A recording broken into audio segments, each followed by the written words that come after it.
Greetings out there in YouTube land. This is Morrisman, and as always, I thank you guys for coming to my channel. And today I'm going to do actually a part 2 of a video that I did yesterday, which was pretty popular and pretty interactive, and I appreciate you guys' comments. It was entitled Jackson 5 Image versus Fact. And I'm going to respond to some of the inquiries I got because I think it's important to separate image versus fact. And again, I appreciate you guys chiming in and interacting and leaving me your comments. Greatly appreciate it. Let me start off by saying this. These two videos are not to tear down the Jackson 5 because they are a bunch of or a group of talented individuals. So I don't want anybody to get the wrong impression that I'm trying to tear them down. All I'm doing is just basically giving you facts versus the imagery because the record companies spend a great deal of money creating an illusion and they want you to buy into that illusion. So that's the purpose of the video. It's not to say that they were a bad group because they were one of my biggest groups, favorite groups when I was growing up. I don't think that there was a day that went by during a period of time that there wasn't a Michael Jackson or Jackson 5 song playing in my household. So with that said, let's get to business. One of the first comments I got regarding Jermaine Jackson, because I said that, Jermaine Jackson, Tito, didn't play a note on those early hits. It was these professional musicians, the Funk Brothers and a host of other very talented musicians. But people were led to believe because the record companies led them to believe that these 17-year-old guys was in the studio playing and recording their stuff, which they weren't. And even live, they wasn't even playing. They played a little bit, but they actually had a band behind them playing, So you would think that it was these teenagers doing choreography, singing, and playing at the same time, but it wasn't true. But one of the first comments I got was this guy said, well, in light of, Jermaine Jackson not playing on that stuff, he was still an extremely awesome, and that was the word he used, bass player. Now, I won't by no means go as far as to say awesome. I think Jermaine probably got the job done. But think about this, and I give you a good example as far as the Brothers Johnson first.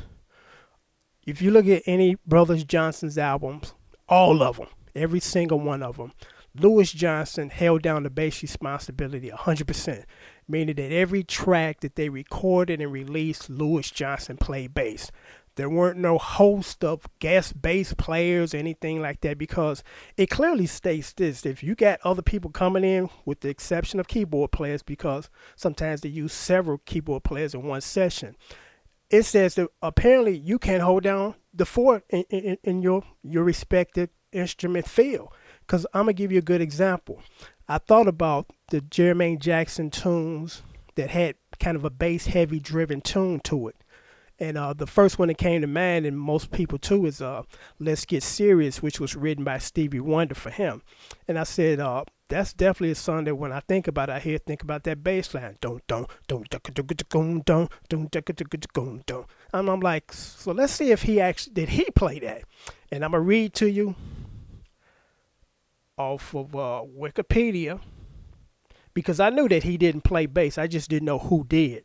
But I'm going to tell you who did, and I'm going to read it for you. Where is that at? Stevie Wonder wrote the tune for Jermaine Jackson, Let's Get Serious. He sang it in middle C.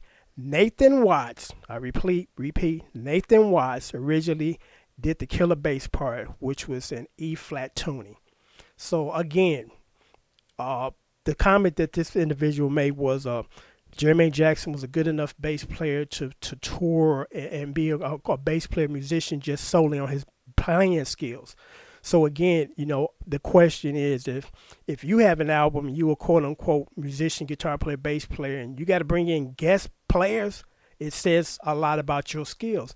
And again, this is not to tear down Jermaine Jackson. It's just stating fact that he didn't play on those early recordings, and a lot of the times 60%, if not more, on his own solo projects, he rarely even played bass then. So again, as far as this, he was good enough to be a touring musician, hold on his bass skills solely. No, not at all. But let's get to the next question regarding because this question is, before I'm going to read the question, I'm going to set it up.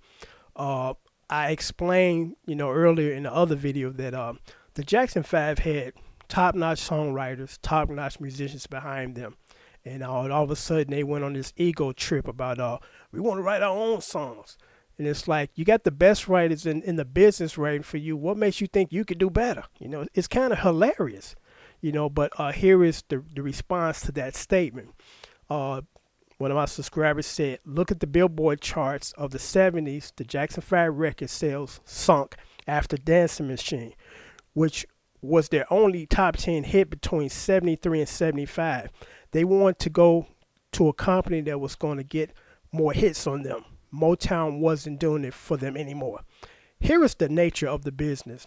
I don't care who you are, whether you Elvis Presley, the Beatles, or so on and so forth. At some point in time, your career is going to take a nosedive. And in most cases, it never have a resurgence. I mean, that's just the nature of the business, and it has nothing to do with the record company not doing it for you, or the people that are writing hits and not doing it for you. People, the audience or your sales base, they at some point in time change their taste in music. You don't listen to one artist for 30 years. A good 3-4 year run of a favorite artist, and you kind of go to the next guy. And that's kind of the situation here. It wasn't the writer's fault. It wasn't Motown's fault. It's just the nature of the business that you don't stay on top forever. Even though you want to, it just doesn't happen. Because it's kind of ironic, because when the Jackson 5, well, actually the Jacksons at that point, because Jermaine stayed with Motown when they left, and I believe they got signed with Columbia Records. Guess what? Their record sales even plummeted more, because at that point they were writing some of their own songs and, kind of doing their thing, and it didn't work, because that wasn't the problem. The problem was you don't stay on top forever. It's just simple. You just don't stay on top forever.